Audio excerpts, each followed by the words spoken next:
And I'm excited for our topic today because we're going to pick up our conversation from a few weeks ago about The Rock. This time we'll be breaking down his 1999. And man, do we start the year strong or what for The Rock? The now infamous January 4th, 1999 Raw. Now, if that date rings a bell for you, it's probably because of what happened on the other channel. That's when they did the finger poke of doom instead of delivering on the promised rematch of Right. Goldberg and Kevin Nash. So it winds up That, being, that was a mistake, yes, don't you think? totally. I think it was they didn't deliver what the people anticipated they would. Yes. And anytime any promotion does that, it's not a good thing. People feel disappointed. They feel let down. They feel like they've been betrayed. Whatever route you want to take, verbalizing it. But that was a mistake. And there was a period there where Bischoff wasn't making many mistakes. They were doing good, kept signing guys that had name identity and star power. He was hitting at a pretty good clip, but that was a mistake. And I don't want to just point out Eric's shortcomings because that's not fair. So anyway, I got some neat things in this book about Eric. I got a chapter on him being hired. I didn't have any idea he was being hired, and he was hired. His money line and his the budgetary issues were all on my watch, the talent relations. But Vince wanted to keep it quiet. Nobody knew to any degree. I found out, obviously before he got debuted, but that was just kind of a surprise on how Eric and Vince embraced. Remember the big hug? Oh, it was unbelievable at the time. Yeah. Who the hell would thought that? Who'd have thunk it?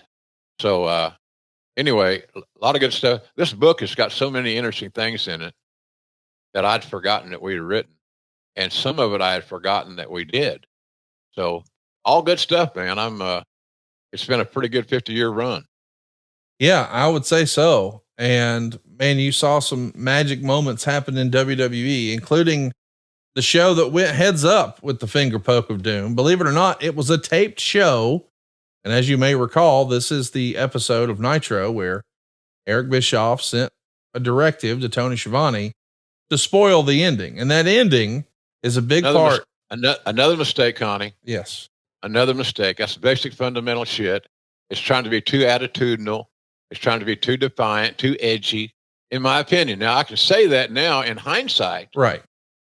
But, hey, I don't know that I wouldn't have made the same decision. I don't think that I would have. It's just I never been one to draw attention to the competitor who's actually on the air on many of the same cable systems. That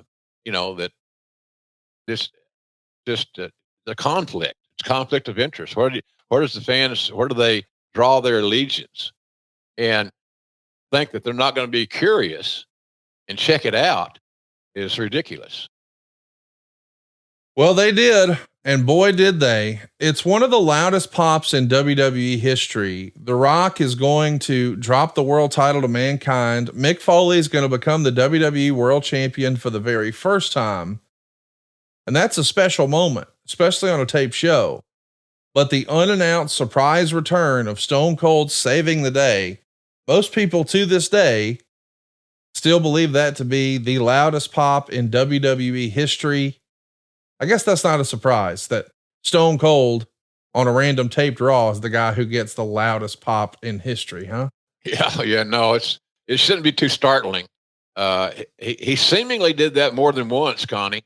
You can just look at arenas around the country and around the world where Austin made those appearances and got those same massive pops. And let's be honest about it. Pro wrestlers, sometimes to a fault, Connie, work their ass off for the pop. They forget sometimes about substance. They forget about storytelling. They just want to get that pop. And I think that's why a lot of guys take high risk chances, quite frankly, is to get that pop. They feel like that pop validates their success. It contributes to their success, but it does not guarantee it. It's a pop. And in a few seconds, the pop has subsided, and you got to go back to fundamentals. You got to go back to storytelling. So I've always thought that the pops are important. Obviously, you don't want to come out there to crickets, but it's challenging to say the very least, Connie. In 1999, Rock is going to get his first major acting gig. And believe it or not, he actually plays his own dad, Rocky Johnson. It's season 1 of That 70s Show. This is the lack of tattoos. Kind of, there's Ernie Ladd, on there. Doing a little cameo. Mo Domino playing Buddy. Big Cat Ernie Ladd. So I loved him. He really helped. He helped. I grew up in a county, Adair County, Oklahoma, that at the time, as I was a high school kid, school-age kid, at the time, there were no African Americans living in our entire county. I never heard it discussed. I don't think it was an unwritten law. I will tell you that one year we had the oldest rodeo in Oklahoma at one time there in Westville, and the fact that the whole racial thing was not discussed. It was no don't ask, don't tell type thing. And so we had a rodeo there one time, and the rodeo clown, the bullfighter, had his trick car and all that stuff, was a big black guy. And he couldn't stay in our county overnight. The rodeo was 3 nights. What? Yeah, he had to leave the state. Oh my! He had to leave our county. He went about a mile across the line into Arkansas, where there was no issue, and so we had that to deal with. And then the first time I encountered that, my high school made it to the playoffs. We had a pretty good team, actually, 1968, and we played a team at home called Okmulgee Dunbar. Okmulgee Dunbar was a predominantly black high school in Okmulgee, Oklahoma. They had a lot of talent, and so we played them. And some of the local politicians were trying to rely back on that old law about don't let the sun set on your ass in an Adair County type deal. Horrible. And I don't know, man. The city fathers, a lot of them wanted the game played at Okmulgee. Well, hell, we're the underdog anyway, so give them the home field advantage. Made no sense. It made less sense than all this racial shit. So we played the game in our stadium. It was packed. One half of it was all black, and one half of it was all white and brown because we had Native Americans there. But it was really a daunting deal. We got beat, I think, 14-6 or something like that. We played their ass off. And then the next year, they consolidated with Okmulgee High School, and they won 2 or 3 state championships in football and basketball consecutively. They had a lot of great athletes. They had a lot better athletes than we did.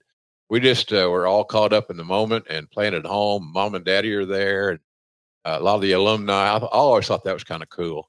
A little run-of-the-mill high school with, having that home field advantage was a big deal, and we just didn't have enough horsepower to pull the wagon through. So it was interesting, but you don't realize the racial sensitivities sometimes until you're caught up in them.